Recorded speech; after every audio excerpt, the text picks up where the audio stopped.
So good morning guys. तो चलिए start करते हैं आज के यानी कि 22 फरवरी के इंपॉर्टेंट करंट अफेयर्स को। तो इस प्रश्न में आपसे पूछ रहे हैं, अभी हाल ही में भारत के पहले स्किल इंडिया सेंटर का उद्घाटन ये कहां पे किया गया? तो आंसर होगा उड़ीसा में। तो अभी हमारे जो शिक्षा मंत्री हैं धर्मेंद्र प्रधान, उन्होंने उड़ीसा के संबलपुर में भारत के पहले स्किल इंडिया सेंटर का उद्घाटन किया। तो नाम से पता चल रहा है स्किल इंडिया सेंटर ये देश के युवाओं को स्किलफुल बनाएगा, उनकी इंडस्ट्री से रिलेवेंट स्किल्स को बढ़ाएगा। यहाँ पे लगभग 1200 छात्र उद्योगों की मांगों के अनुरूप अपने कौशल को बढ़ाएंगे। तो ये आप ध्यान में रखना, भारत का पहला स्किल इंडिया सेंटर का उद्घाटन कहां पे किया? उड़ीसा में, उड़ीसा के संबलपुर में। अब मैं यहाँ पे आपको क्या कराऊंगा, भारत में जितनी भी चीजें पहली बार हुई है जो हमने करंट अफेयर्स में पढ़ी है पिछले एक साल के अंदर अंदर, वो सारी मैं आपको रिवाइज कराऊंगा। देखो, जैसे कि ऑनलाइन गेमिंग में भारत का पहला उत्कृष्टता केंद्र एक्सीलेंस सेंटर की स्थापना कहां पे होगी? शिलोंग में।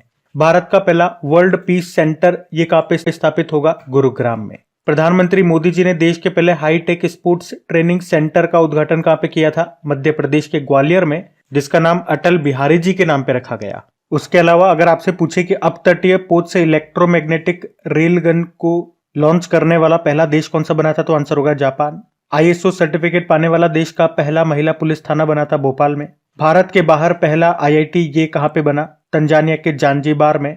और किसने बनाया? आईआईटी मद्रास ने, और इसकी पहली महिला निदेशक डायरेक्टर बनी प्रीति अग्लायम। और पूछे कि भारत के बाहर पहला योग विश्वविद्यालय कहां पे बना? अमेरिका में, जिसका नाम स्वामी विवेकानंद जी के नाम पे रखा गया। और पूछे कि भारत के बाहर दुनिया का दूसरा सबसे बड़ा मंदिर ये कहां पे बना? वो भी अमेरिका में बना है, अमेरिका के न्यू जर्सी में। ये भारत के बाहर दुनिया का दूसरा सबसे बड़ा मंदिर बोला है मैंने आपको। वैसे पहला सबसे बड़ा ये अंकोरवाट का जो मंदिर है कंबोडिया में, भगवान विष्णु का मंदिर है, वो है। और ग्रीन हाइड्रोजन से चलने वाली भारत की पहली बस को कहाँ लॉन्च किया गया था? तो दिल्ली से उद्घाटन किया गया था। दिल्ली के कर्तव्य पथ पर हमारे जो पेट्रोलियम मंत्री हैं हरदीप सिंह पुरी, उन्होंने इसका उद्घाटन किया था। और इन बसों का संचालन कर रहा है इंडियन ऑयल। अगर पूछे देश के पहले पॉलीथीन कचरा बैंक को कहाँ पे स्थापित किया गया? उत्तराखंड में। तो यहाँ पे ये 10 प्रश्न मैंने आपको रिवाइज करा है, जो कि भारत और देश में भी, कुछ देश से भी हमने प्रश्न लिए जो पहली बार आयोजन हुआ जिनका कहीं ना कहीं। तो ये इंपॉर्टेंट प्रश्न, इनको ध्यान में रखना। अगला प्रश्न देखते हैं। फिर आपसे पूछ रहे हैं, अभी हाल ही में दादा साहब फाल्के अंतर्राष्ट्रीय फिल्म फेस्टिवल अवार्ड्स 2024 में बेस्ट फिल्म का पुरस्कार किसने जीता? तो आंसर होगा जवान ने। तो इंपॉर्टेंट क्वेश्चन है, ध्यान से सुनना। और यहाँ पे बहुत बेहतरीन जानकारी मैं आपको दूंगा, कुछ इंपॉर्टेंट अभी जो फेस्टिवल हुए फिल्म फेस्टिवल, उनका भी मैं आपको यहाँ पे रिवीजन कराऊंगा। तो ध्यान से सुनना पूरे प्रश्न को। पहले हम बात करते हैं दादा साहब फाल्के अंतर्राष्ट्रीय फिल्म फेस्टिवल अवार्ड्स 2024 की घोषणा कर दी गई है। इसमें बेस्ट फिल्म का अवार्ड मिला है जवान मूवी को। बेस्ट एक्टर का अवार्ड मिला है शाहरुख खान को जवान मूवी के लिए। बेस्ट एक्ट्रेस का अवार्ड मिला रानी मुखर्जी को मिसेस चटर्जी वर्सेस नॉर्वे के लिए। और बेस्ट डायरेक्टर का अवार्ड मिला संदीप रेड्डी वंगा को एनिमल मूवी के लिए। वहीं अगर क्रिटिक्स कैटेगरी में भी हम लोग बात कर लेते हैं। अच्छा, क्रिटिक्स कैटेगरी क्या होता है थोड़ा सा अगर मैं आपको समझाऊं, तो इसमें जो अवार्ड्स होते हैं उनका सिलेक्शन दर्शकों के द्वारा नहीं किया जाता है इसमें, बल्कि जो फिल्मों के जो श्रेष्ठ आलोचक होते हैं।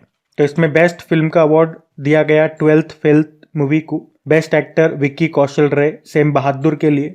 बेस्ट एक्ट्रेस करीना कपूर है जाने जान मूवी के लिए। और डायरेक्टर है इटली जवान मूवी के लिए। इसमें एक बेस्ट इंटरनेशनल फीचर फिल्म का अवार्ड भी ध्यान में रखना ओपेनहाइमर को मिला है। ओपेनहाइमर अभी आप लोग देख रहे होंगे, हर जगह छाई हुई है। मैं आपको और भी रिवाइज कराऊंगा, अभी देखेंगे हम लोग। अच्छा, ये जो अभी हमने पढ़ा है ना, ये दादा साहब फाल्के अंतर्राष्ट्रीय फिल्म फेस्टिवल अवार्ड्स है। एक आप पढ़ते हो दादा साहब फाल्के पुरस्कार, जो भारत सरकार के द्वारा दिए जाते हैं, जिनकी शुरुआत 1969 में होती है। वो भारतीय सिनेमा में आजीवन योगदान के लिए दिए जाता है दादा साहब फाल्के पुरस्कार। और उसमें वैसे पुरस्कार राशि भी पूछ ली जाती है, 15 लाख रुपए दी जाती है, पहले 10 लाख रुपए दी जाती थी। तो वो भी आप ध्यान में रखना कि पहली बार जो दादा साहब फाल्के पुरस्कार है वो किसे दिया गया था? देविका रानी को 1969 में। ये कई बार पूछा जाता है प्रश्न। अभी लेटेस्ट में आपको बता दूं अभी 2023 में दिया गया था 53वां दादा साहब फाल्के पुरस्कार। किसको? वहीदा रहमान जी को। उससे पहले 52वां मिला था आशा पारेख को। चलो अब मैं आपको रिवाइज कराऊंगा। एक तो अभी हमने जो लेटेस्ट पढ़ा था बाफ्ता पुरस्कार 2024, तो उसमें 4 पॉइंट रिवाइज कराऊंगा, ध्यान से सुनना। बेस्ट फिल्म का अवार्ड मिला ओपेनहाइमर को। बेस्ट एक्टर का अवार्ड मिला सिलियन मर्फी को। इसका प्रोनाउंसिएशन देख लेना, सिलियन मर्फी कहते हैं या किलियन मर्फी कहते हैं। ओपेनहाइमर मूवी के लिए मिला। बेस्ट एक्ट्रेस एम्मा स्टोन रही है पुअर थिंग्स के लिए, और बेस्ट डायरेक्टर क्रिस्टोफर नॉलन रहे हैं ओपेनहाइमर के लिए। और उससे पहले अभी 2024 में ही हमने गोल्डन ग्लोब अवार्ड की बात की थी, 81 नंबर के थे, उसमें भी बेस्ट मूवी ओपेनहाइमर रही थी। बेस्ट एक्टर थे किलियन मर्फी ओपेनहाइमर के लिए। बेस्ट एक्ट्रेस रही थी lily Gladstone killers of the flower moon movie के लिए, और बेस्ट डायरेक्टर क्रिस्टोफर नॉलन रहे थे ओपेनहाइमर के लिए। उसके अलावा भी 2024 में ही हमने 66 नंबर के ग्रैमी अवार्ड्स भी देखे थे, जो कि संगीत के क्षेत्र में दिए जाते हैं। और वो इंपॉर्टेंट क्यों है? क्योंकि उसमें कुछ भारतीयों को पुरस्कार मिला है, कुछ भारतीयों को ये ग्रैमी पुरस्कार मिले। तो कौन कौन है वो? तो 4 भारतीय तो एक शक्ति बैंड ग्रुप है उसमें है, उनको मिला है। उन बैंड ग्रुप ने एक सॉन्ग गाया था, दिस मोमेंट सॉन्ग, उस सॉन्ग का नाम है दिस मोमेंट। तो वो 4 भारतीय कौन है? तबला वादक जाकिर हुसैन, वायलिन वादक गणेश राजगोपालन, गायक शंकर महादेवन, और एक ताल वादक सेल्वा गणेश विनायक राम। और इसके अलावा जाकिर हुसैन और बांसुरी वादक है राकेश चौरसिया, इन्होंने पाश्तो और एज वी स्पीक के लिए भी ग्रैमी जीता। तो इस तरह से आप देख सकते हो, जाकिर हुसैन ने 3 ग्रैमी और राकेश ने 2 ग्रैमी जीते यहाँ पे। तो इस तरह से इस एक ही प्रश्न में मैंने आपको 4 तरह के अवार्ड्स रिवाइज करवा दिए हैं। ये दादा साहब फाल्के वाला, बाफ्ता वाला, गोल्डन ग्लोब वाला और ग्रैमी अवार्ड्स। और अगर आप में से कोई इस वीडियो को पहली बार देख रहे हैं, क्रैक एग्जाम चैनल पे करंट अफेयर्स को पहली बार पढ़ रहे हैं, तो आपको बता दूं अपने चैनल की यही खास बात है, कोई भी प्रश्न आता है तो उससे संबंधित मैं कोई भी प्रश्न नहीं छोड़ता हूं आपको रिवाइज करवाना। और उसके बावजूद भी आप देखोगे इतना सारा रिवीजन करवाने के बावजूद भी वीडियो की लेंथ आपको इतनी लंबी नहीं मिलेगी कि 35 मिनट का, 40 मिनट का या 1-1 घंटे के वीडियोस जा रहे हैं। मेरी कोशिश रहती है 25 मिनट के आसपास आपका वीडियो लेकर के जाऊं और उसमें 1 घंटे का कंटेंट आपको प्रोवाइड करा दूं। और इतनी बार मैं आपको रिवीजन करवा देता हूं सेम चीजों को कि आपको वो चीजें यहीं पे याद हो जाती है। बाकी फिर भी मैं आपके लिए जो मोस्ट इंपॉर्टेंट क्वेश्चंस मुझे लगते हैं उनका मैं अलग से आपको रिवीजन करवा रहा हूं, पॉइंट टू पॉइंट रिवीजन करा रहा हूं। उसके लिए हमने एक रिवीजन वाली सीरीज भी स्टार्ट कर रखी है, तो वो सीरीज भी आप जरूर अटेंड करें। डेली 10 से 11 मिनट की वो क्लास होती है, तो उससे आपको बहुत बेनिफिट होगा। अभी जितने भी एग्जाम आप देख रहे हैं वहां पे जितने भी करंट अफेयर्स के प्रश्न आ रहे हैं वो आपको अपनी क्लास से आराम से मिल जाएंगे। मेरे को बताने की जरूरत नहीं है, आप स्टूडेंट्स के कमेंट्स पढ़ सकते हैं। बस अगर वीडियोस आपको अच्छे लगते हैं, मेहनत अच्छी लगती है तो प्लीज वीडियो को अप्रिशिएट जरूर करा करें। सिर्फ इतना सा कहता हूं, वीडियो को लाइक करके अपने दोस्तों के साथ में शेयर कर दें। इतनी सी आप हेल्प हमारी कर सकते हैं। बाकी आपकी प्रैक्टिस के लिए इनकी क्विज बनाकर मैं आपको देता हूं अपनी क्रैक एग्जाम एप्लीकेशन में। यहां तक कि आपको डिटेल्ड पीडीएफ भी मैं प्रोवाइड कराता हूं, वो भी फ्री ऑफ कॉस्ट में। बहुत सारे चैनल्स आप देखेंगे जो डिटेल पीडीएफ के पैसे लेते हैं, पेड रखते हैं। बड़े बड़े चैनल से उनके किसी चीज की कमी नहीं है, बहुत सारे काम करने वाले, फिर भी पेड रखते हैं। मैं आपको फ्री में प्रोवाइड कराता हूं। तो इसीलिए मैं आप लोगों से रिक्वेस्ट करता हूं कि चैनल को अपना समझ करके इसे सपोर्ट करें। दोस्तों के साथ में स्टडी ग्रुप में शेयर जरूर करना। फिर हमारा अगला प्रश्न क्या है? अभी हाल ही में अंतरराष्ट्रीय मातृभाषा दिवस ये कब मनाया गया? तो आंसर होगा 21 फरवरी को। तो हर साल 21 फरवरी को इंटरनेशनल मदर लैंग्वेज डे के रूप में मनाया जाता है, और इसका आयोजन भाषाई और सांस्कृतिक विविधता के बारे में जागरूकता फैलाने और बहुभाषावाद को बढ़ावा देने के लिए किया जाता है। थीम क्या है? थीम याद रखना, बहुभाषी शिक्षा, सीखने और अंतर पीढ़ीगत शिक्षा का एक स्तंभ है। इस साल हम ये इसका 25वां संस्करण मना रहे हैं। आपको बता दो, यूनाइटेड नेशन जनरल असेंबली ने सन 2008 को अंतरराष्ट्रीय भाषा वर्ष के रूप में मनाया था। और इसी से संबंधित एक पुरस्कार का प्रश्न पूछ रहा हूं मैं आपसे, अवार्ड से रिलेटेड है कि अभी 2023 में किसे ढाका में, बांग्लादेशी कैपिटल ढाका में अंतरराष्ट्रीय मातृभाषा पुरस्कार से सम्मानित किया गया था? याद है क्या आपको? तो आंसर होगा डॉक्टर महेंद्र मिश्रा को। याद रखना ये नाम। आपको याद होगा भी 3 भाषाओं को हमारी शास्त्रीय भाषाओं में, क्लासिकल लैंग्वेजेस में जोड़ा गया। कौन कौन सी हैं वो? पाली, प्राकृत और फारसी। फारसी 90 नंबर की है। पहली कौन सी थी? तमिल थी, 2004 में दर्जा मिला था। अब इंपॉर्टेंट डे वाला क्वेश्चन है, चलो फरवरी के कुछ इंपॉर्टेंट डेज को रिवीजन करते हैं। तो 1 फरवरी को भारतीय तटरक्षक दिवस मनाया, 2 फरवरी को विश्व आर्द्रभूमि दिवस, 4 फरवरी को अंतर्राष्ट्रीय मानव बंधुत्व दिवस, 4 फरवरी को ही वर्ल्ड कैंसर डे, 6 फरवरी को सेफर इंटरनेट डे, 10 फरवरी को विश्व दलहन दिवस, 11 फरवरी को वर्ल्ड यूनानी डे, 12 फरवरी को राष्ट्रीय उत्पादकता का दिवस, 13 फरवरी को नेशनल वुमेन डे, 13 फरवरी को वर्ल्ड रेडियो डे, 15 फरवरी को एक तो अंतर्राष्ट्रीय बाल कैंसर दिवस और विश्व मानव विज्ञान दिवस, 17 फरवरी को वैश्विक पर्यटन लचीलापन दिवस मनाया और 18 फरवरी को विश्व व्हेल दिवस मनाया। तो ये फरवरी के डेज, इनको ध्यान में रखना। अगला प्रश्न देखते हैं।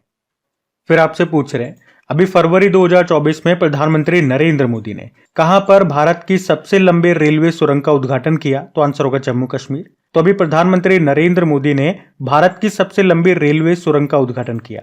कहां पे? जम्मू में। और ये भारत की सबसे लंबी रेल सुरंगें याद रखना कहां पे? जम्मू में। और ये रेल सुरंग उधमपुर श्रीनगर बारामूला रेल लिंक पर खुलती है। सुरंग का नाम T50 है। इसकी लंबाई की बात करोगे तो 12.77 किलोमीटर इसकी लंबाई है।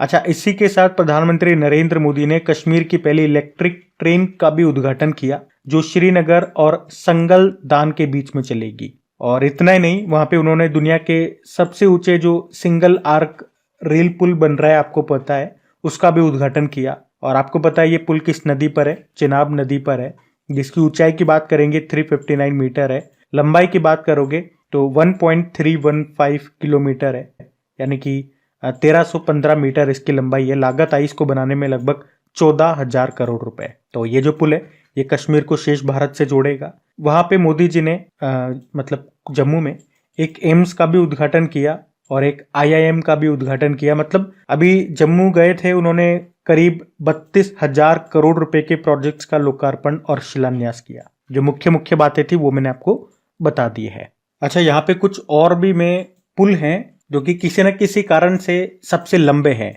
और ये न्यूज में रहे थे सारे, वो मैं आपको रिवाइज करा रहा हूँ, ध्यान से सुनना। आपको याद होगा भारत का सबसे लंबा डबल डेकर पुल ये बना था नागपुर में। और अगर पूछे कि भारत का पहला केबल रेल पुल ये कहाँ पे बना या कौन सा है? अंजी खंड पुल है, ये आपको जम्मू कश्मीर में मिलेगा, जिसकी लंबाई है 473 मीटर। ये भारत का पहला केबल रेल पुल है। और वैसे भारत का सबसे लंबा नदी पुल ये कौन सा है? डॉक्टर भूपेन हजारी का, या जिसे आप डोला ब्रिज भी कहते हो, जो असम में है। इसकी लंबाई कितनी है? 9.15 किलोमीटर है। यह असम और अरुणाचल प्रदेश को जोड़ता है। और जो अभी बिल्कुल लेटेस्ट आपने करंट अफेयर्स में पढ़ा होगा, वो देश का सबसे लंबा सी ब्रिज है। इसमें कंफ्यूज मत होना, ये मैंने नदी पुल बोला है और वो सी ब्रिज है जो अटल सेतु है।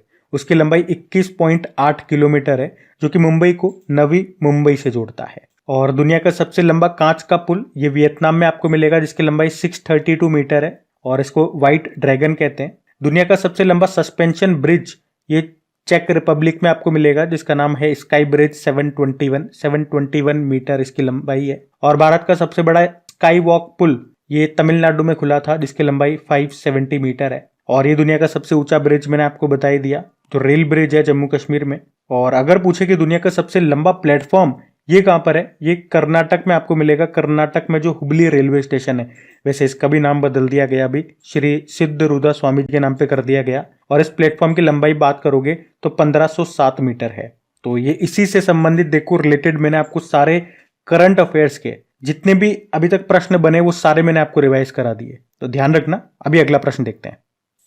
चलो फिर बताओ, अभी हाल ही में शशि थरूर को किस देश के सर्वोच्च नागरिक सम्मान जिसको कहते हैं knight of the legion of honour से सम्मानित किया गया? तो आंसर होगा फ्रांस। तो कांग्रेस के वरिष्ठ नेता और लेखक शशि थरूर को अभी फ्रांस के सर्वोच्च नागरिक सम्मान जिसे कहते हैं Chevalier de la Legion d'honneur, English में अगर इस अवार्ड को बोलेंगे तो Knight of the legion of Honour इसे कहेंगे। अभी इस सम्मान से इनको सम्मानित किया है, वहां का सर्वोच्च नागरिक सम्मान है ये। तो उन्हें ये सम्मान वैश्विक समझ को बढ़ावा देने के लिए उनके आजीवन समर्पण को समर्पित है। ये सम्मान किसे मिला याद रखना, शशि थरूर को। वैसे आपको ये अवार्ड मैं पहले भी पढ़ा चुका हूं, क्योंकि 2022 में इस अवार्ड की घोषणा कर दी गई थी, लेकिन ये दिया अब गया है। अच्छा, फ्रांस के बारे में आपको बताऊंगा, फ्रांस ले चलूंगा आपको, चिंता मत करो। लेकिन उससे पहले अभी 2023 में आपको याद होगा शशि थरूर जी ने एक बुक को रिलीज किया था जिसका नाम रिंग साइड है। उसको लिखा किसने था? डॉक्टर विजय दर्डा ने। और 2023 में की एक बुक भी आई थी शशि थरूर जी की, अंबेडकर अ लाइफ नाम से। अभी 2023 में ही आपने पढ़ा होगा हमारी जो राष्ट्रपति द्रौपदी मुर्मू जी, उनको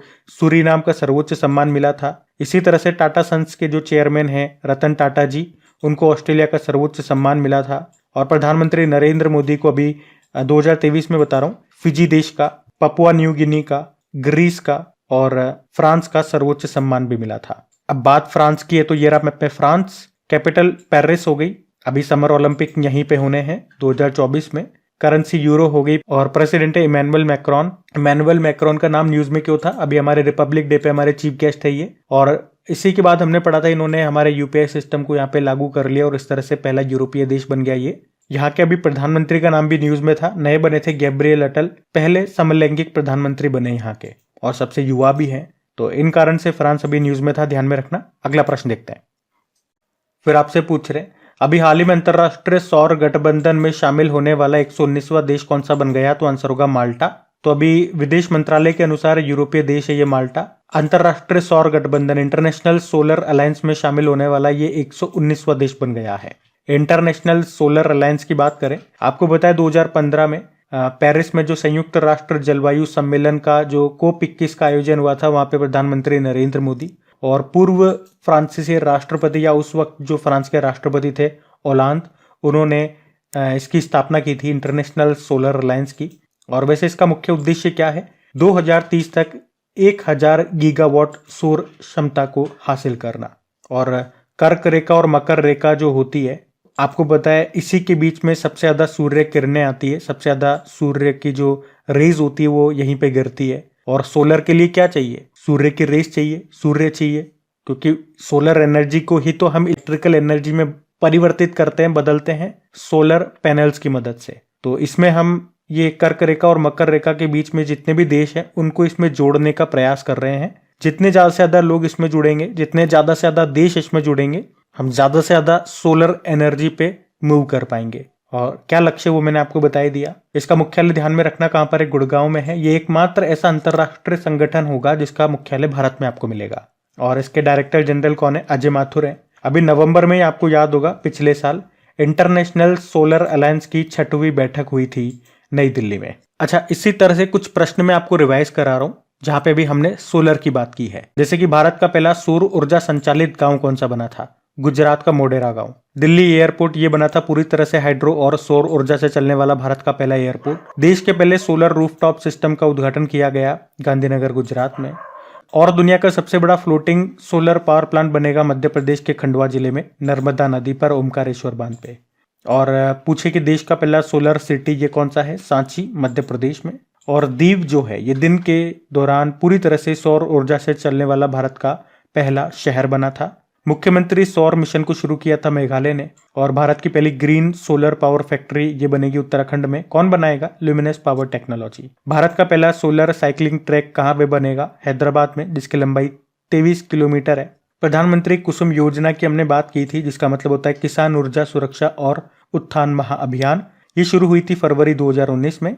आपको याद होगा पीएम मोदी ने 22 जनवरी 2024 को सौर ऊर्जा को बढ़ावा देने के लिए प्रधानमंत्री सूर्योदय योजना की घोषणा की थी। अब आप लोग कमेंट करके बताओ, अभी जो बजट में निर्मला सीतारमण जी ने, हमारी जो वित्त मंत्री है, उन्होंने 300 यूनिट बिजली फ्री देने की भी बात कही थी। और उस मोदी जी ने एक और योजना का ऐलान किया था जिसके अंतर्गत ये 300 यूनिट फ्री बिजली दी जाएगी। उस योजना का नाम क्या है? एक नई योजना आई थी हमारे चर्चा में, न्यूज में, उस योजना का नाम बताओ आप लोग।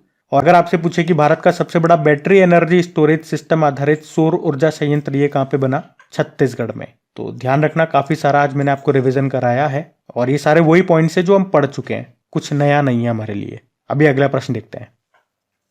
फिर आपसे पूछ रहे अभी हाल ही में बहुराष्ट्रीय सैन्य अभ्यास शांति प्रयास 4 का आयोजन ये कहां पे किया गया? तो आंसर होगा काठमांडू में। तो ये एक बहुराष्ट्रीय सैन्य अभ्यास है जिसका नाम है शांति प्रयास 4, जिसका उद्घाटन अभी नेपाल की कैपिटल काठमांडू के भद्रकाली में नेपाली सेना मुख्यालय में किया गया। और इसका उद्घाटन जो नेपाल के प्रधानमंत्री पुष्प कमल दहल प्रचंड उन्होंने किया है। और इसकी मेजबानी कौन कर रहा है? नेपाली सेना और अमेरिकी इंडो पैसिफिक कमांड इसका आयोजन कर रही है, इसकी मेजबानी कर रही है। कहाँ पे? नेपाल में। और इसमें भारत, पाकिस्तान, बांग्लादेश, श्रीलंका, नेपाल, थाईलैंड जैसे 19 देशों के लगभग 1125 से अधिक प्रतिभागियों ने इसमें हिस्सा लिया।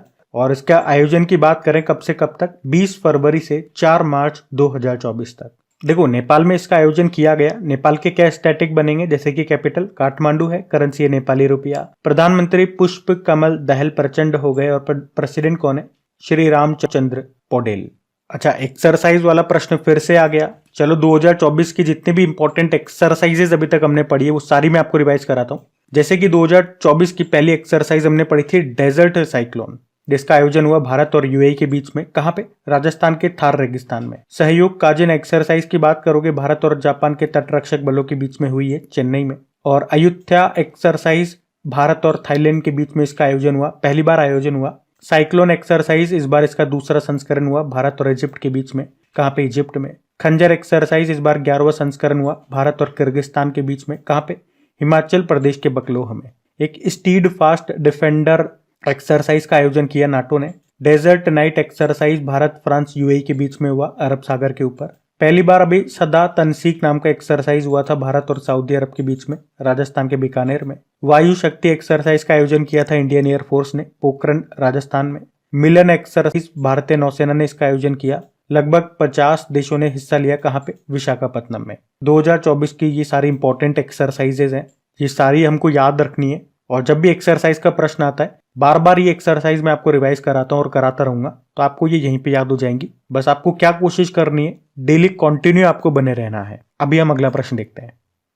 फिर अगला प्रश्न है, अभी हाल ही में डबलिंग इन डिप्लोमेसी नाम की बुक को किसने लिखा है? तो आंसर होगा प्रोफेसर एस.डी. मुनी ने। तो प्रोफेसर एस.डी. मुनी, इन्होंने ये बुक लिखी है जिसका नाम है डबलिंग इन डिप्लोमेसी। इतना सा आप याद रख लो बुक का नाम, डबलिंग इन डिप्लोमेसी। किसने लिखा? Professor SD. मुनी ने। इन्होंने जवाहरलाल नेहरू यूनिवर्सिटी और सिंगापुर में नेशनल यूनिवर्सिटी जैसे प्रतिष्ठित संस्थानों में अपने करियर के बारे में बताया, उनका जो एक्सपीरियंस रहा वो इस बुक में इन्होंने शेयर किया है। कुछ और बुक्स मैं आपको रिवाइज कराता हूँ, जैसे कि अभी संजीव जोशी, आपको याद होगा, एक समंदर मेरे अंदर नाम से बुक इन्होंने लिखी है। अरूप कुमार दत्ता, असम्स ब्रेव हार्ट, लचित बरफुकन नाम से बुक लिखी।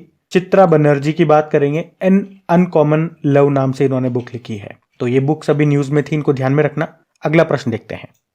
फिर अगला प्रश्न है, अभी किस देश ने सोमेन साई महोत्सव को समाप्त कर दिया? तो आंसर होगा जापान। तो अभी हाल ही में जापान का 1000 साल पुराना ये सोमेन साई महोत्सव है और इसको अभी वहां पे समाप्त कर दिया गया है। क्या होता है इसमें? तो इसमें जो पुरुष होते हैं वो लगभग निवस्त्र होकर के बहुत कड़ी ठंड में एक भांग के थैले को कब्जा करने की कोशिश करते हैं। और क्यों बंद कर दिया गया? तो इसमें जो प्रतिभागी होते हैं, जो लोग पार्टिसिपेट करते हैं इसमें, उनकी बढ़ती उम्र के कारण और इसमें जो उत्तराधिकारी होते हैं उनकी कमी होने के कारण इसको फाइनली बंद कर दिया गया है। इस तरह का प्रश्न अगर एग्जाम में आएगा, देखो फेस्टिवल से संबंधित ये प्रश्न मैंने लिया, फेयर एंड फेस्टिवल से प्रश्न आते हैं एग्जाम में, और ये इंटरनेशनल फेस्टिवल है, न्यूज में है और ये एंड ही कर दिया गया, इसको समाप्ति कर दिया गया, तो ये प्रश्न बन सकता है। सिंपल सा पूछ लेगा, सोमेन साई महोत्सव का आयोजन कहाँ पे किया जाता है, या ये अभी न्यूज में था, कहाँ मनाया जाता है? तो सिंपल सा जापान आंसर कर देना है, और ज्यादा डिटेल में कुछ नहीं पूछेगा। और जापान में भी वैसे ये एक पर्टिकुलर क्षेत्र में मनाया जाता है, उत्तरी जापान के इवाते क्षेत्र में। देखो बात जापान की हुई है तो ये रहा मैप में जापान, कैपिटल इसकी टोक्यो है। जापान इसे सुकुमारो का देश, निप्पन या सूर्योदय का देश भी कहते हैं। करेंसी येन है। प्रधानमंत्री कौन है?